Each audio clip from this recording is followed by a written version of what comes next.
everybody, this is D Hunter for another action figure review. Today, we're going to look at the McFarlane Spawn the Clown Blacklight Edition. This is a gold label McFarlane Toy Store exclusive. So let's take a look at the packaging. As you can see at the top, this is part of the gold label collection. Gold label is simply a retailer exclusive, whether it be Target or Walmart.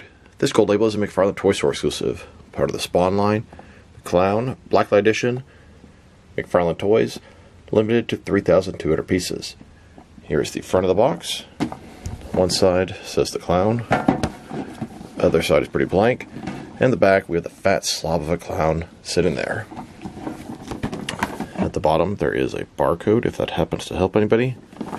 This is one of McFarlane's deluxe figures. Remove the outer sleeve and reveal the figure inside. So with no further ado, let's open him up. And I did get two of these figures, one of which to open and enjoy, the other one to also open and enjoy because I want to use these guys as Joker Henchmen in my action figure collection. Alright, now that this figure out of the package, here he is with all the accessories laid out. We have a large blacklight stand, two alternate hands totaling 4 interchangeable hands, 2 knives, a giant gun for his back, and then a collector's card and stand. Before taking a look at all that, let's talk about and check out the figure. So this is the Violator, a clown form from the Spawn universe. Not only that, but this is the Blacklight edition. And I love clown action figures. I love adding to my Joker base or Joker Henchmen, Joker Gang, etc. And this guy is a fantastic variant. He looks like a Joker thug. The color scheme is great. So let's take a closer look. Start with his face here. He has the traditional clown makeup on. But he has green hair. You can't get much more Joker than having green hair and being a clown. But, wait, he's got a purple jacket. Then he has orange pants. Orange is not necessarily a traditional Joker color, but a lot of Joker figures and Joker versions have orange shirt, orange pants, etc. The only sort of weird thing about him is his skin is yellow. Looks like he has a bad case of jaundice, or he's from the Simpsons universe. Evil Krusty, who knows? He's got bullets across the chest, minimal articulation, looks like the torso is one piece, single jointed elbow, single jointed knee, big hole in the back, which is pretty ugly for where his gun's going to go. He's a pretty fat, slob-looking clown, but he's decked out with weapons and can be a great Joker henchman. And a closer look at his face and head sculpt. He has a screaming head, and he would probably benefit from an alternate, non-screaming head, but I'll take what I can get. Really happy to add this guy to the collection, especially in this color scheme.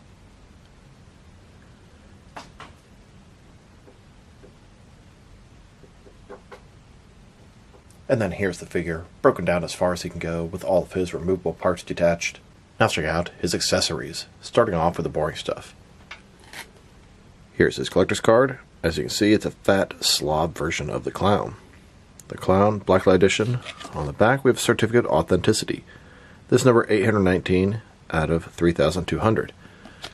And if you want to, you have a little stand you can put your card into if you want to display it next to your figure, which I imagine the majority of people will not be doing.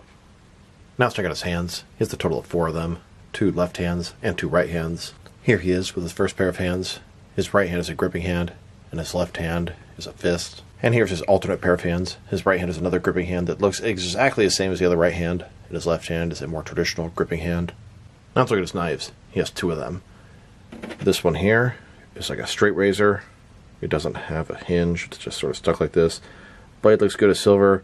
Handle, grossly oversized. And then we have a little more of a traditional knife. It's got a jagged edge on the front and the back. Once again, the weapon itself is oversized. Here's the clown holding that knife. And here he is holding that straight razor. Now we have this gun. It's a big giant gun, and frankly, this accessory sucks. It's way too heavy.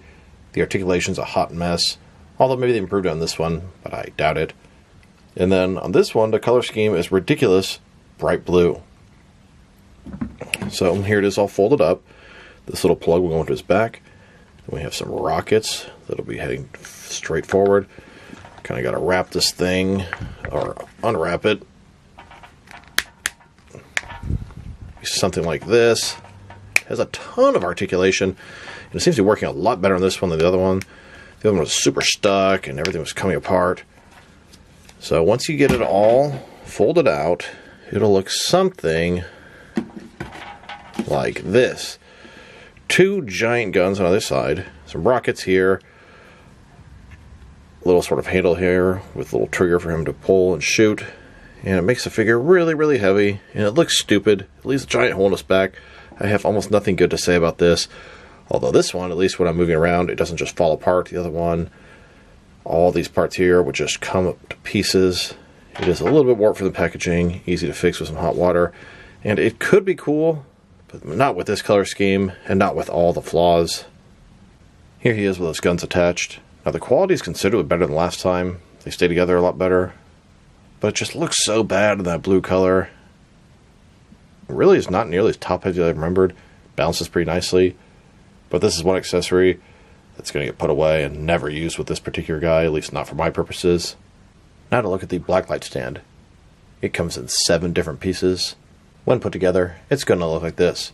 We have a regular stand in the middle with some pegs for the peg holes on his feet. And we have these posts that go up to lights. And then they have blacklights. The blacklights are very weak on this thing. If you have your own blacklight flashlight, use that instead. But it's kind of cool. They put the effort to give you something like this. And as much as I'm not a big stand guy, and as much as the blacklight here sucks, these guys can kind of double up as lights in like a new studio, something like that. So here's the figure in the stand. The blacklight's off in a completely lit room. And then here he is with the blacklights on in a fully lit room. And here he is with the blacklights on in a semi-lit room. Then with the blacklights on in a completely dark room. It looks okay, but like I said, these blacklights are kind of weak. Like I said, that blacklight is kind of on the weak side of things. Take a blacklight flashlight, shine it near him, and he looks pretty cool. You can shine it on him, and it's a little bit too much, but nearby, you get the nice effect there. And that blacklight's even affect his big giant gun. Looks pretty cool, shining in the dark. Now check out the differences and similarities between the Blacklight clown and the original version. And it is 100% the same figure, same sculpt, same articulation, so let's take a look. You can see the clown makeup is the same color. This one has sort of white skin. This one has sort of yellow skin, like he's from The Simpsons.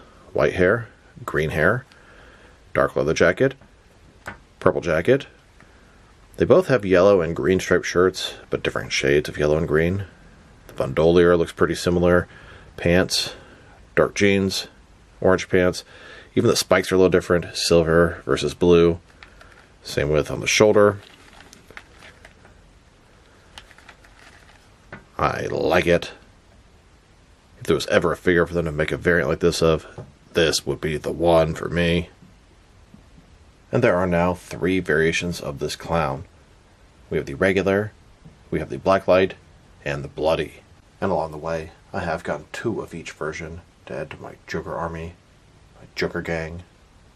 Now that we've taken a pretty good look at the figure and its accessories, let's check out his height. From bottom to the top of his head, standing about 5.9 or 6 inches tall, which can translate to just over 15 centimeters. And for his articulation. Start with his head. He is on a ball joint. He can rotate side to side. He can look up and down about that much. He can tilt his head from side to side. Shoulders, also on a ball joint, goes out about 90 degrees. Up, down, around. He's got this butterfly ring between his shoulder and chest. Increase the range of motion and cover a large gap that would be there. A single jointed elbow with rotation. His wrist can rotate. And it is hinged. Torso is one solid piece. He's got a ball joint at his waist, and there is a noticeable gap there. Rotate around, forward and back. Legs, does the splits like this. McFarlane style hip joints, but bigger gaps than usual. They go forward, about that far, back not much. He's got single jointed knee with rotation. Then his ankle, forward and back, tilt rock.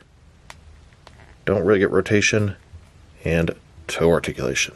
Here's a look at these 2 Violators in clown form, Blacklight edition, or rather Joker Henchmen in my action figure world, with Joker leading the charge.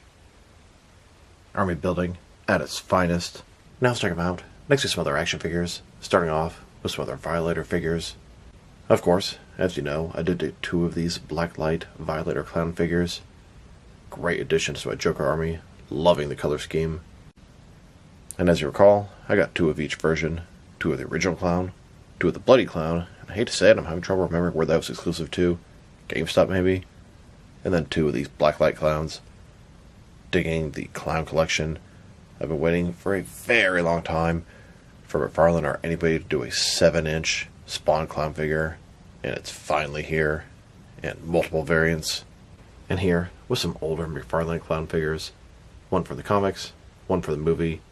A smaller scale. I always wish they made larger ones. And they finally do. Then, next to a later McFarlane 7-inch version of the clown. This is one in a straight jacket on a gurney. Perfect for my collection in Arkham Asylum. And then here are all the different Violator clown figures that I have. These are all by McFarlane Toys. 7 of them are 7-inch scale. 2 of them are 6-inch scale, maybe 5-inch scale. And now, here he is next to a couple of Spawn Violator figures. These are actually the same character as a clown, but one is in his true form, and one is in his human clown form. Now let's check him out, next to some other clown figures, starting off with some other McFarlane Joker figures. Here he is with 4 McFarlane DC Multiverse Joker figures. He's a great henchman for any of them. Here he is, next to some other Joker henchmen. These are custom bank robber Joker henchmen from the beginning of the Dark Knight film. All 6 of them. Here he is, next to a couple of clowns from Akira. These are also by McFarlane Toys. Then, with the Trick or Treat Studios, Killer Clowns from Outer Space figures. And here he is with a bunch of different It Pennywise figures. These are from NECA and Mezco. And here, with a bunch of different Captain Spaulding clown figures. And now, with some Mattel wrestling clown figures. Next, with a couple Jack Pacific Sting as Joker figures. And here he is, with a couple of ICP figures. Then, with a Twisted Metal Clown. Here he is, next to a NECA Beetlejuice. Then, next to a bootleg NECA Ronald McDonald Joker figure. And finally, next to my most recent clown figure. This is the Dare Clown from the Krampus movie by NECA. So overall, these are some really cool Violator clown figures. I love the color scheme. It works just so perfect for what I'm going to use them for. The only thing I would like different, the yellow skin replaced with white skin. But you know what? It all works out good. I love diversity in my Joker gang. Now their accessories. Honestly, the Blacklight light kind of sucks. The big giant gun also kind of sucks. I hate the fact that it's blue. I hate the fact that it's so big. This one, the quality is much better than the original. But still, it's an accessory I'm probably not going to use, and it leaves a giant hole in his back.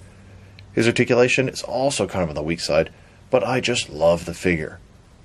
If I were to rate him, first thing I want to say is an 8 out of 10, but he's not worthy of that. I'm going to give him a 7, and I probably enjoy him more than that. And he's probably worth maybe a little bit less than that, but that is going to be my rating. Really happy to add this guy to the Joker gang, Joker Army, my Joker base, my Joker shelf. So this is D Hunter. Thank you for watching this video. If you liked the video, press like below. If you have anything you want to say for the video, add to the comment section. If you want to see additional action figure reviews from me, press subscribe. I do appreciate when you do that. Once again, this is D Hunter. Thank you for watching this video, and I'll talk to you guys real soon.